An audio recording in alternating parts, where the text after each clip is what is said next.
So I represent District 37, which is basically Holly Springs, part of a large part of Fuquay, a little bit of Apex, Angier, and Willow Spring.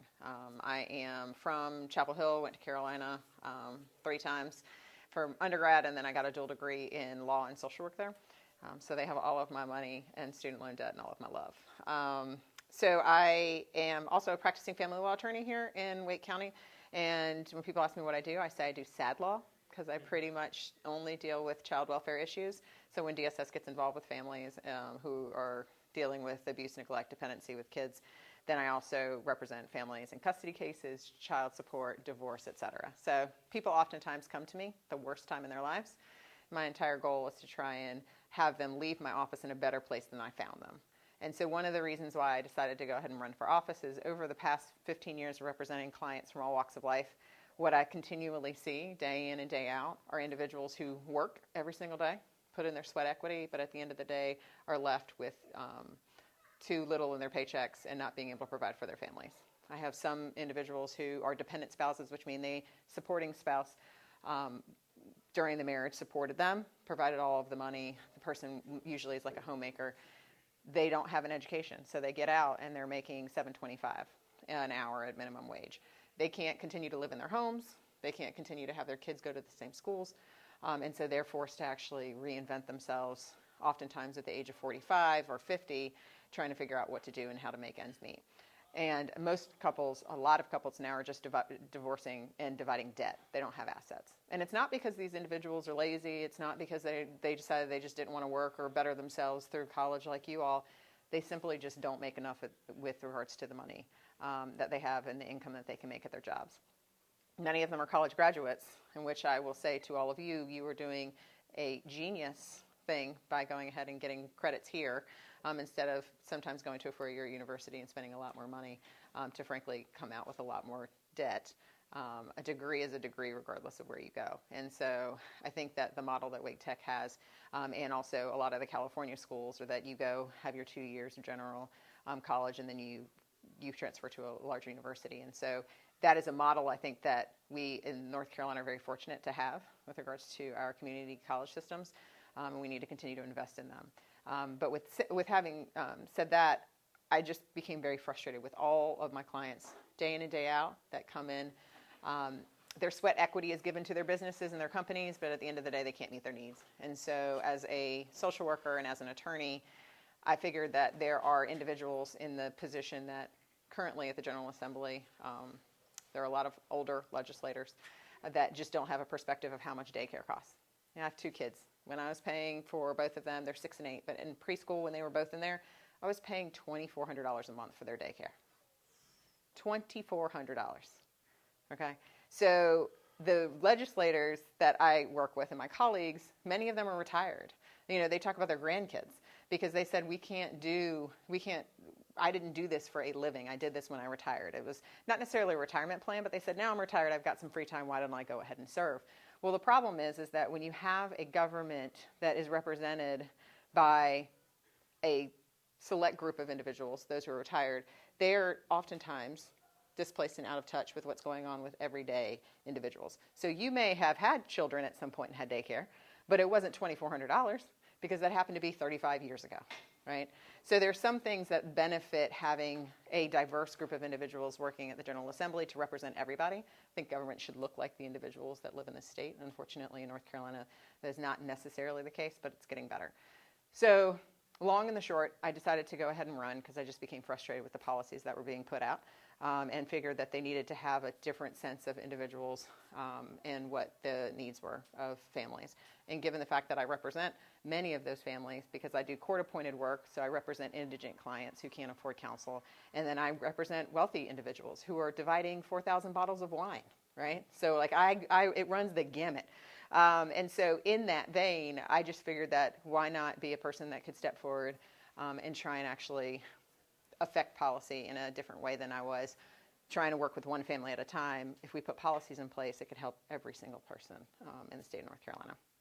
So that's and you guys had some questions in advance, so I will go through those. So that's the reason why I ran for public office. I really feel that there's a lot that we can do in North Carolina to make it easier for the vast majority of North Carolinians, and I felt that I had some ideas that could help with that. One of the questions I was asked is, we learned about civil rights and barriers for women and people of color in politics. As a woman who's also a person of color, were there attacks against you that you had to deal with while running for office that you believe were focused on these things rather than your qualifications? The short of the answer is yes. So right now in the General Assembly, there's less than 26% of women who actually are in the North Carolina House and the Senate. So out of 170 seats, only 26% of them are women. We, of course, are about 51% of the population. So we're underrepresented in that. The same is true with regards to a minority. So being a double minority, I am more of a rare bird down there at the General Assembly. But during my campaign, I've been a black woman in my body for 40 years now. I've dealt with racism, I've dealt with attacks, et cetera. The campaign was no different.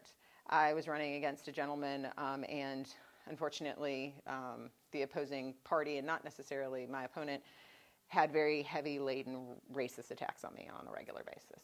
They called me an extremist. They put my kids on flyers and attacked me, and went back to, which you guys wouldn't know because you're all too young, but it harkened back to a Jesse Helms, like One of Us. So my opponent's race was, I'm one of us, and which then, of course, is exclusionary to the fact that I'm not supposed to be part of my community.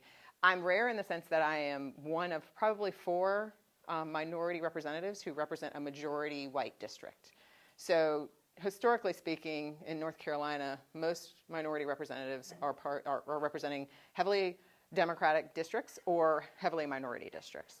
My district is 86% white, and so I am probably one of 3 or 4 minority representatives. So the attacks on me were very different because they knew that, or at least they assumed that, if they attacked me because of my race, then they thought that it would be a situation where they could get people to not vote for me. Another thing that happened is that voters in my district, constituents, got phone calls that said, would it change your mind if you knew that Sydney Batch was part of the Black Panther Party?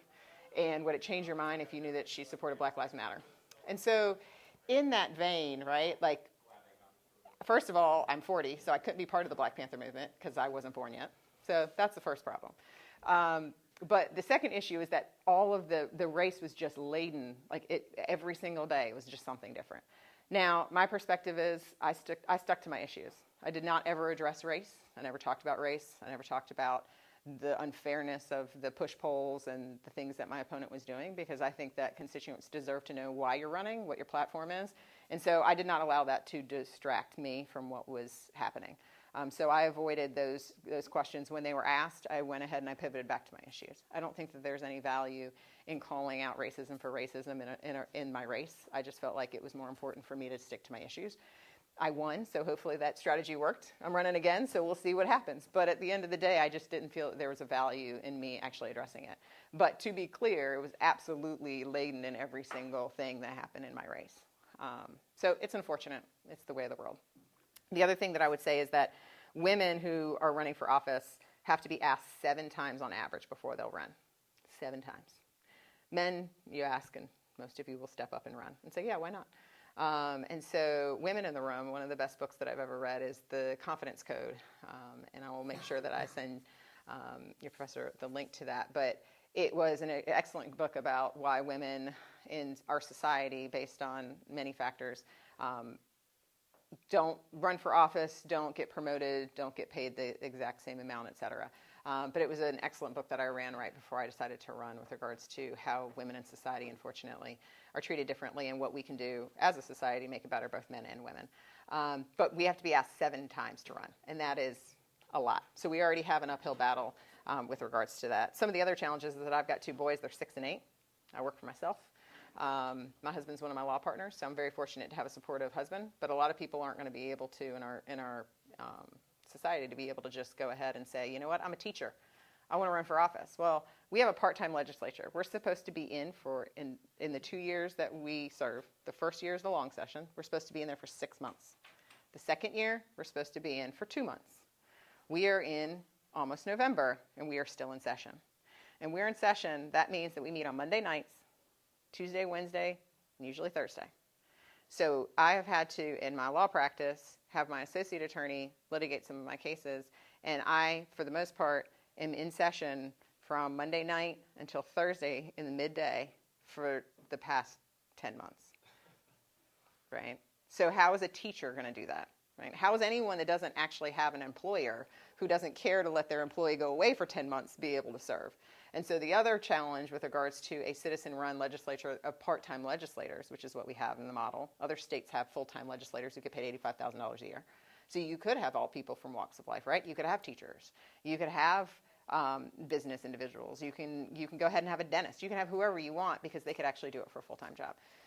We get paid $14,000 roughly to serve. There's a per diem of $100 a day, and so it's not a whole lot of money. No one can live off of just working as a legislator. So the challenges are that we have people who are usually independently wealthy, people who actually work for themselves like myself, or individuals who are retired. And the vast majority of them are retired. I'm one of 4 women and one of 5 women and 170 members that have children under the age of 18. So it's a uphill battle, and it's really difficult for people in all walks of life to serve. So if you're thinking about serving, especially women, I've asked you once. Now somebody can ask you 6 more times through the course of your life, and hopefully you'll say yes, because we definitely need more representation. Let's see. We learned about gerrymandering and redistricting reform. Where do I stand on nonpartisan redistricting reform? I think it's absolutely essential, regardless of what side of the aisle that you sit on, that we actually have nonpartisan redistricting reform. We should not have legislators who are involved in drawing their own districts. People are self-interested. They are going to draw districts where they are going to likely benefit themselves. I've never seen somebody who said, oh yeah, you know what, I'll just go ahead and draw this district and not help myself out.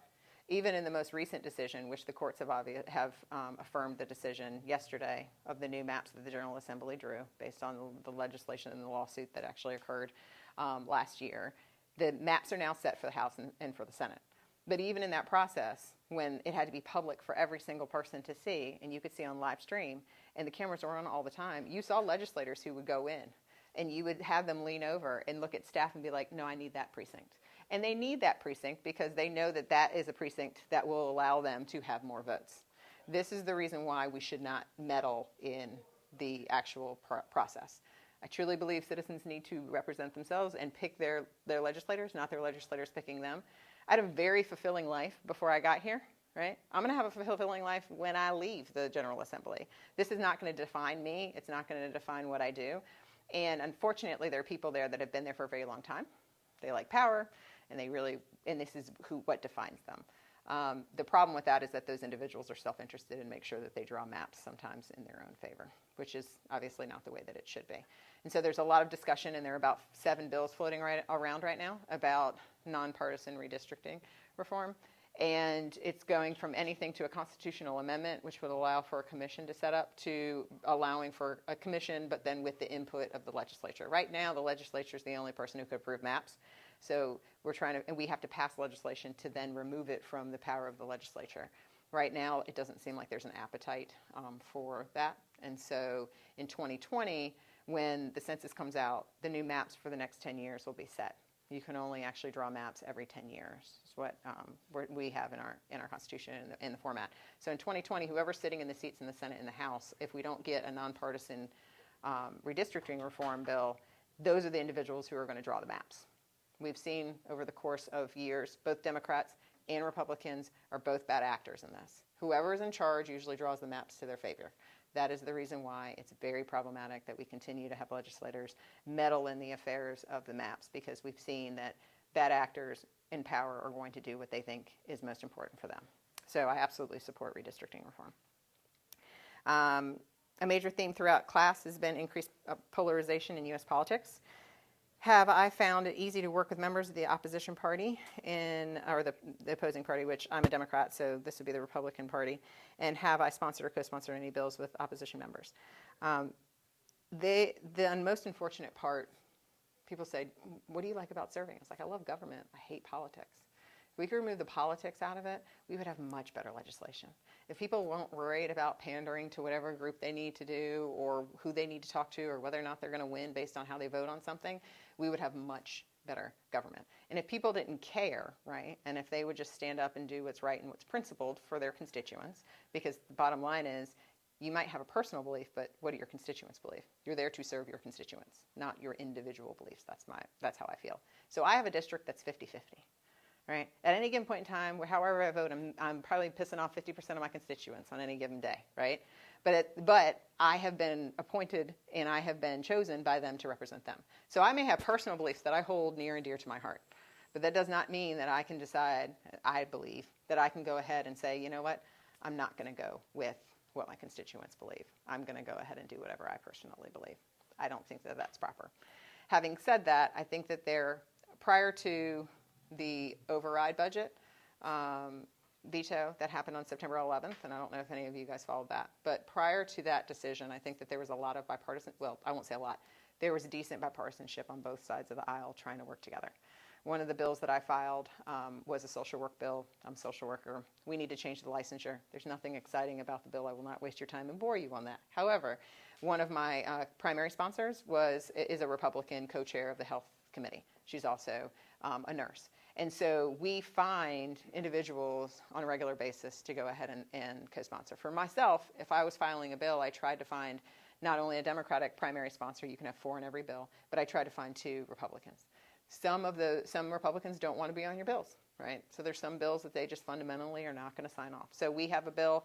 I'm a primary sponsor on a bill called the Paid Family Leave Act, which would allow for up to 12 weeks people to take off for their own needs, for their children's needs, for a sick relative. And it would be basically $2 from your paycheck every single pay period, $2 from your employer's paycheck goes into an insurance pool. You can draw from that, and then your employer, during the 12 weeks that you're off, or up to 12 weeks, can hire someone as a temporary worker to come in, and the employer does not have to pay for that leave, right? So pregnancy, illness, sickness, kids, whatever, you'd be able to take this leave. I was not able to find a Republican co-sponsor for that bill. So I try as much as possible, but sometimes you're just not able to have that. That bill has never made it out of any committee. Usually when you file a bill, it gets assigned to a committee, then another committee, and then it goes to the House floor. Unfortunately, the chairs of the committee that it was assigned to did not let it be, they wouldn't allow it to be heard this year. So there was no discussion on paid family leave. But that's an example of a bill that I tried to, of course, garner bipartisan support and was not able to. Things have calmed down and the temperature has cooled since the September 11th veto override. So there's more working together as possible. But I think that really started to erode the way that people feel about their colleagues across the aisle. I believe that there are 2 different types of relationships in my opinion. There's transactional relationships and there's genuine, true, connected, long-term standing relationships that you have. The transactional ones are individuals that you may not necessarily agree on most things, but you're going to work together for a cause, right? At the end of the day, we're colleagues, I get along with you, we'll go home, and we'll go to our separate lives. Those long-standing relationships that you have, those are the ones that you feel connected to somebody and you have more of the fundamental understandings of who you are to your core and who you are to your values. At the General Assembly, I think there are a lot more transactional relationships now than there were before. I think that the erosion of trust, honestly, took a toll on our government and people's ability to be able to move forward. And that's extremely unfortunate because you can't get any great legislation through without working with people from the other side. And we have not had that recently. But I do think that it's really important that we ignore and turn away from the polarization of politics. So when I talk, regardless of where I am, I talk about like the issues that I think are fundamental and important, but I don't get into the weeds or the dynamics of what the other person said and the parties. Like I just don't think that constituents deserve it. I think that you just need to hear what your representative believes is to be true and advocate for that and to not get caught into the nonsense because we are more polarized than we ever been in this country. And the only way that we're going to stop it is for people to stop going into their own echo chambers and screaming at one another. We have to work together. And we may not be able to agree on everything, but there's something you can agree on. It's easier for me because as a family law attorney, I work with diametrically opposed people every day, right? So I am either representing a spouse or a parent who are fighting with the other person about how many nights they're going to have with Johnny. or whether or not they're going to have a step stool and who's going to take the step stool in the divorce. And that is a true story. True story. Okay. So there are people who literally are so entrenched and enthralled in trying to make the other person's life miserable in a very difficult divorce that they don't talk and they can't agree on anything. And so me at the General Assembly, it's no different, honestly. It's just a different sandbox, right? I am there. I work with people who are diametrically opposed and have fundamental different beliefs. But 90% of my cases in family court settle because it's about compromise. I think the same is true about government.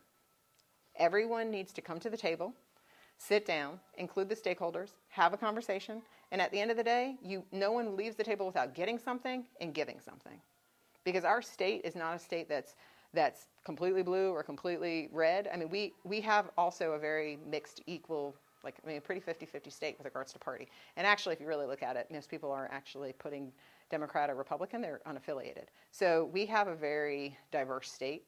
And the only way we're going to make sure that everybody in our state is taken care of is people to compromise, because not everybody should get what they want. That's just not how government, in my opinion, should work.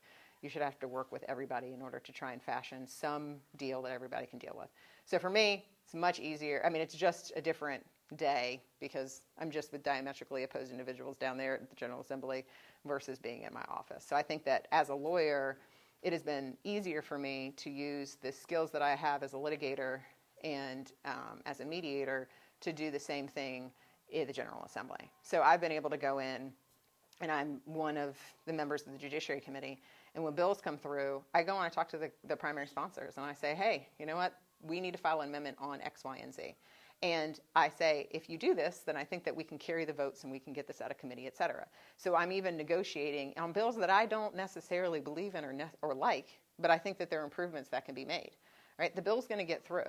So you have to decide as an individual, do you want a bill to pass the way that it is and say, I'm going to take my ball and go home, and I'm not going to talk to anybody, and it's just not what I want?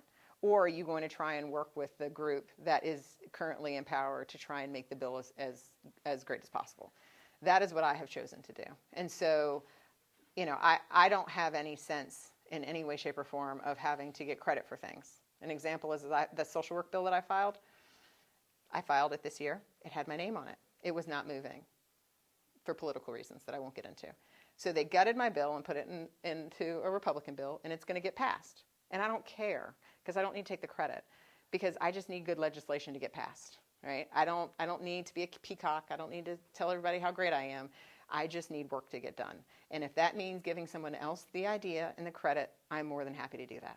Unfortunately, there aren't enough individuals in the General Assembly that believe that at this point, and so a lot of people take their ball and go home.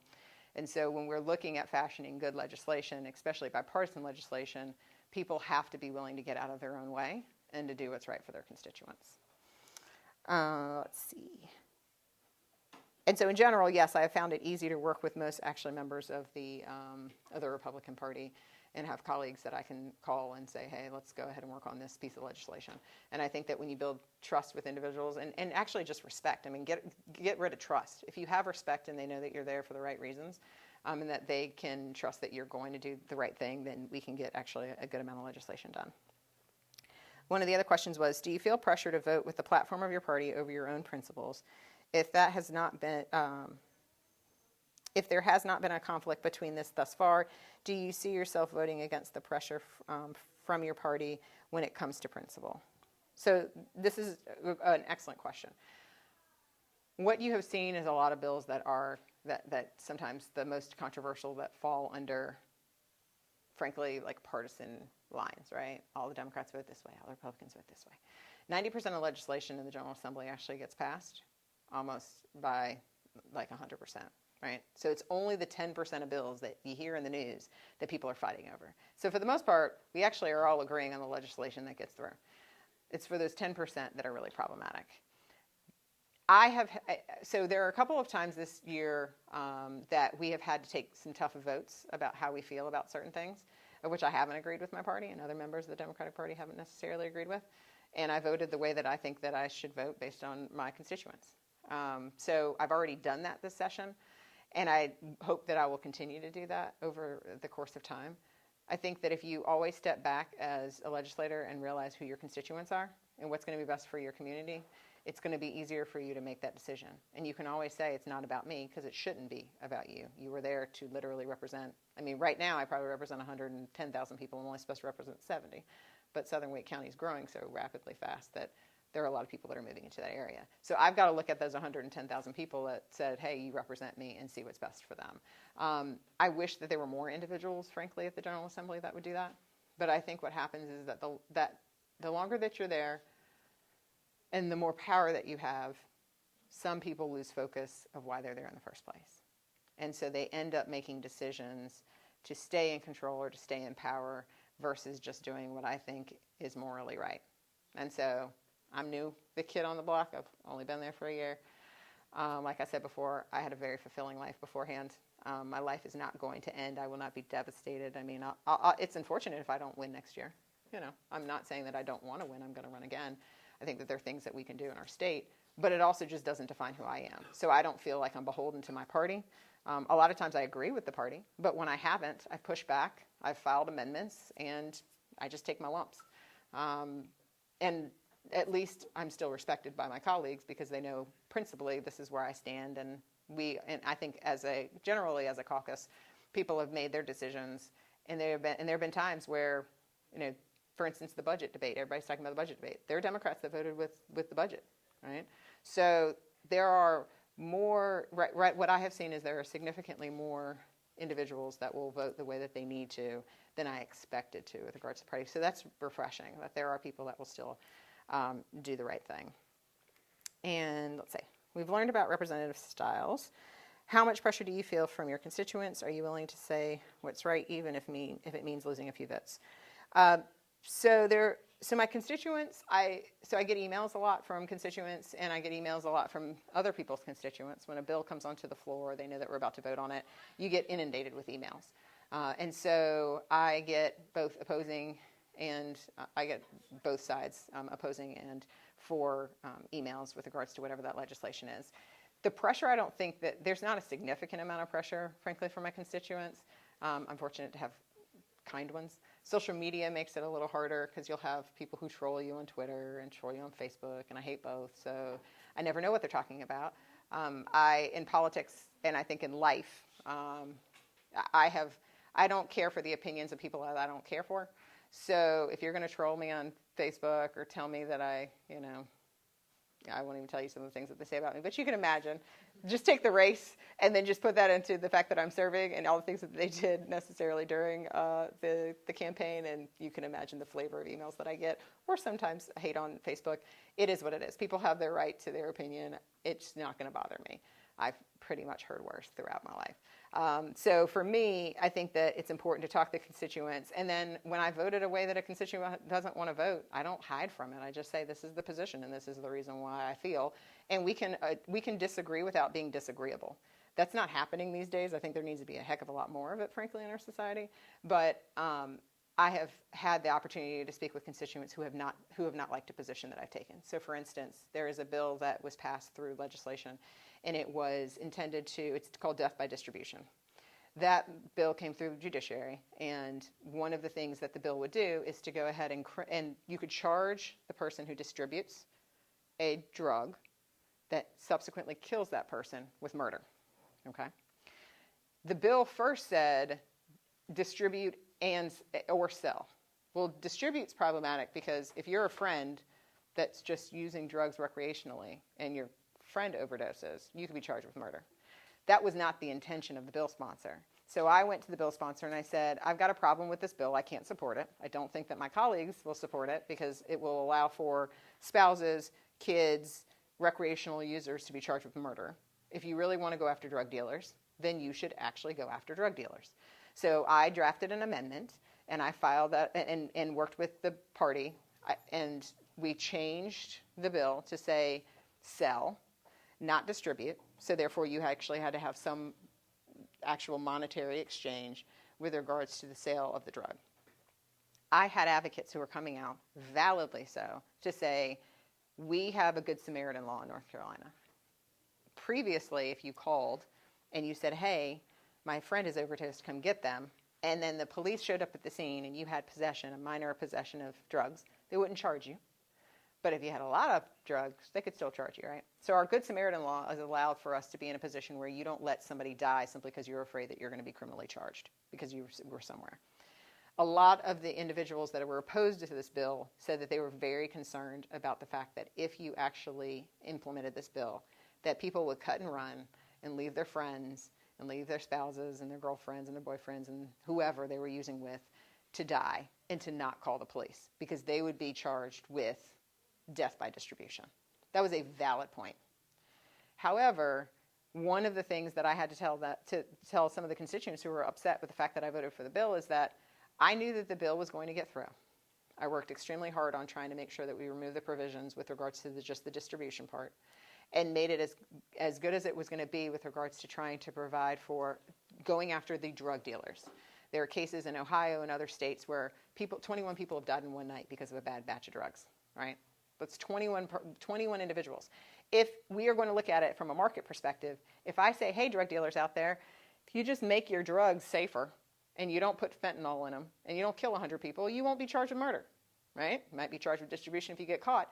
But if the outcome is going to be drug dealers are going to be more reasonable and more measured with regards to what they do with their drugs, then that is a better outcome because you're not going to have 21 overdoses in a night where people die. And perhaps the consequence of having that many murders on you would be beneficial. So that was a time where my party was completely split. There were people all over the map that were like, I'm not voting for this. This is terrible. We're just criminalizing everything. We're increasing rates, et cetera. And I said, well, I'm voting for it because I believe the drug dealers should be held accountable. So I think that probably answers 4 of the questions as to an example as to what I've done in session that may not have always gone the way that I am or the way that some people wanted and constituents just being upset about it.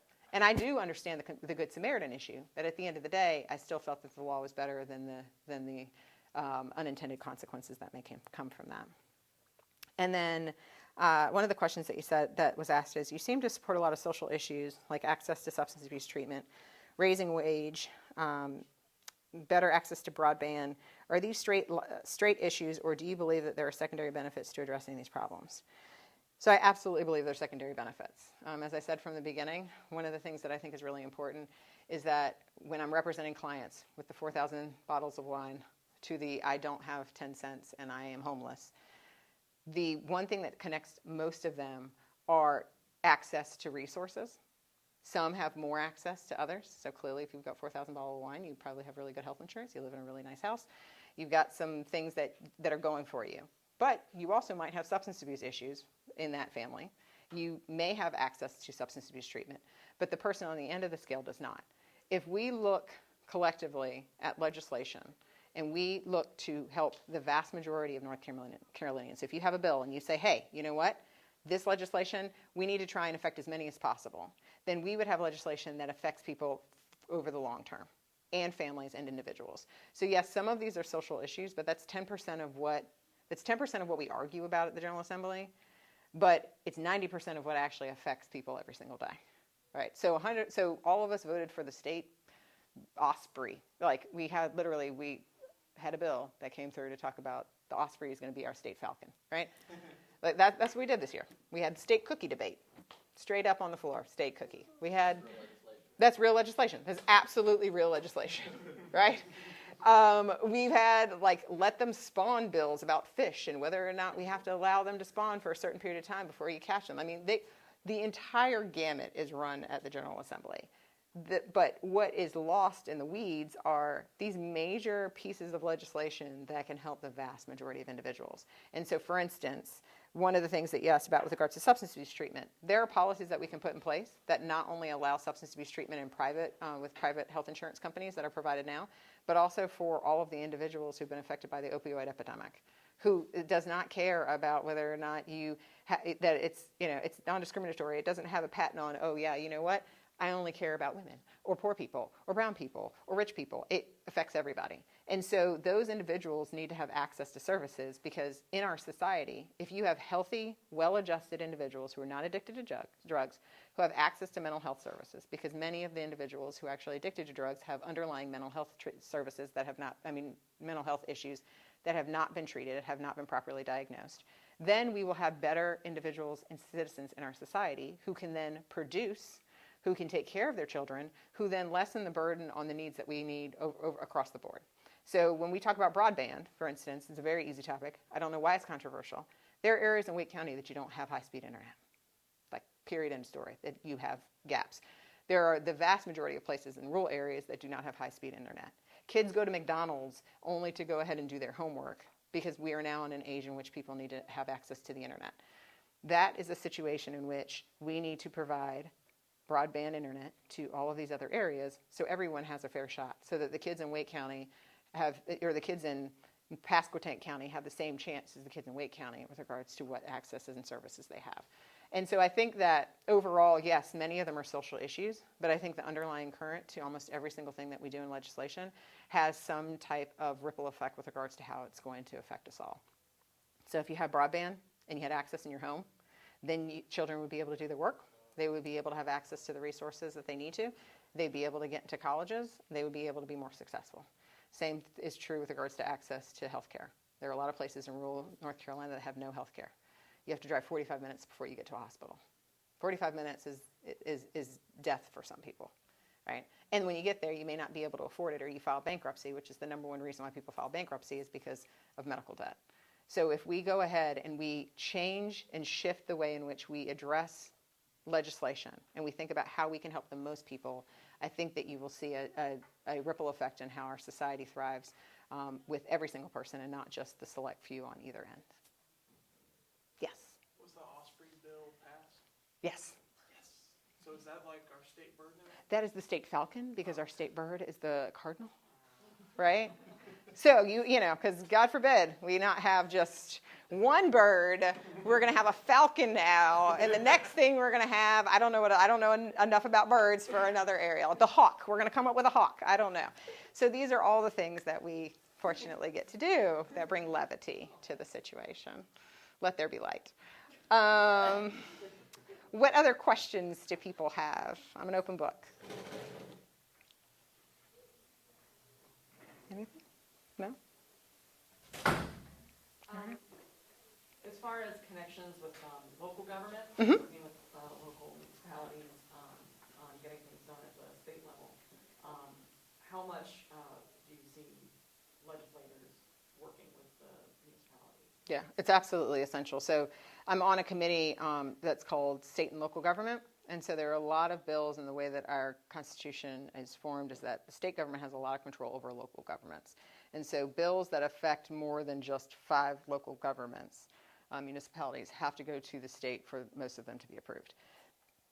So we have bills that talk about annexing or de-annexing things that might only happen in one county, but they have to go through the General Assembly, to things like broadband, and it's a perfect example. I consistently and regularly stay in contact with the municipalities and the town managers and the council individuals, because those are the individuals who are going to actually have to deal with the fallout of whatever legislation they have.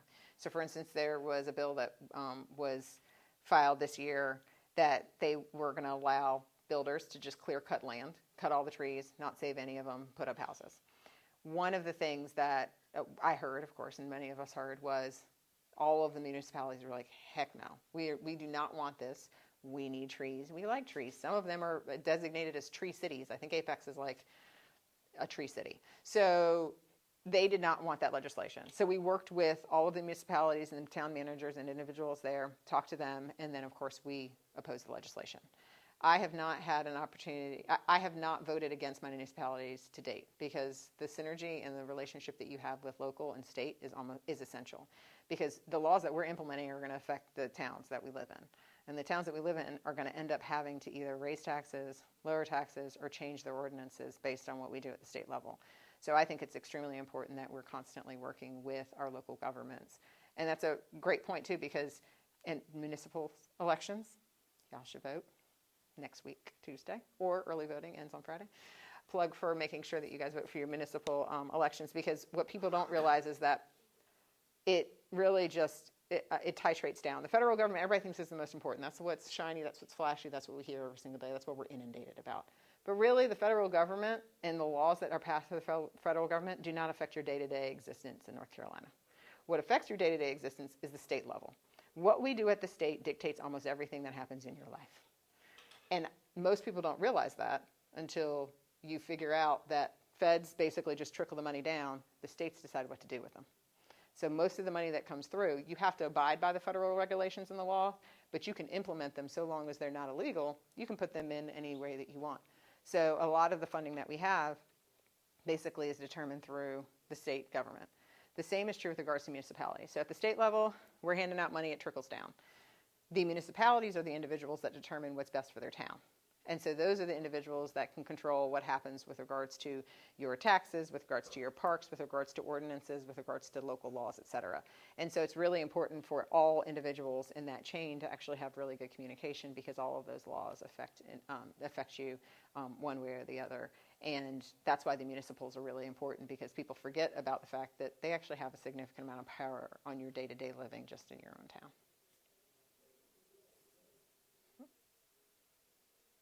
Yes. What is your stand on education? Education? Well, that's a broad question, but I'll tell you in general what I believe.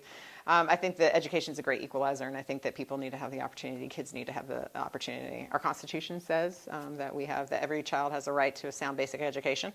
There was a case called Langro about 15, 20 years ago that basically affirmed that at the Supreme Court level, and there's been a lot of litigation about what a sound basic education means. We have schools that, unfortunately, in North Carolina still don't have air conditioning. We have schools in North Carolina that have asbestos and that are condemned because we don't have the financial infrastructure to go ahead and fix it. And so we really need to take holistically, and those are just the capital issues. We have places like Wake County where they're popping up schools every 5 minutes because people are moving in 56 people a day, right? So there's a balance in the way that we fund education in North Carolina that I think that we need to actually just look at again, and how we fund per pupil spending. Because as of right now, there are areas that do not have a tax base to be able to garner any money from for their school systems. So you see schools shutting down in rural areas where the populations are decreasing, and they now have K through 8 schools because they don't have enough kids to even put in their middle school. So that property and the property value in that building is just languishing and is not being cared for. The school still has to support the kids that they have, and not to even mention the fact that we have special needs children, exceptional children. We have other needs with regards to the lack of social workers and psychologists in schools. There's a high rate of mental illness, unfortunately, in our country, but also with our children, and so they don't have access to those services. So my belief is that if we go ahead and we look at the funding, there's too much responsibility right now, frankly, on local governments to have to make up the difference from what I think the state government should be funding. And that's separate and apart of how much we should pay bus drivers, and separate and apart from how much we should pay teachers and what their value is. I'm talking about the basic fundamentals of how much the per pupil spending is. In a lot of those areas, people can't have more money. Wake County is very fortunate. But unfortunately for us, the Wake County Commission had to increase taxes by 10% this year because, unfortunately, the state government did not actually fund schools to a level of which it was enough to have social workers in schools, psychologists in schools, and also provides for some of the other things that we need. So the local government in Wake County could step up, had to raise taxes, but we're able to provide that. Places in Surrey County does not have the ability in the tax base to be able to just raise their taxes in order to generate enough revenue to even get one psychologist. And so those kids are being left out and are being excluded from the same opportunity as other children in wealthier districts simply because they don't have a tax base. I don't think that that's fair. I don't profess to be an expert in how we should fund education, but I believe there's a better way that we can do it than we're doing now. People may not realize, I think it talked about in the textbook, the main way education is funded is through property taxes. And so a lot of people want to move to areas where property taxes are really low, often you'll end up seeing a correlation there sometimes in how many schools there are, and sometimes with quality of the schools. Right. So also with the housing crunch, right, 2008 and on, where property values decreased substantially, that not only directly affected those individuals who got foreclosed on and booted from their homes, but it also affected those local governments because their tax base went down substantially. If your house was worth $300,000 and now it's worth $75,000, you're having to pay a lot less taxes on that house. Right. And if you're not in the house because you can't even afford to pay your mortgage payment because you're upside down on it, then you're not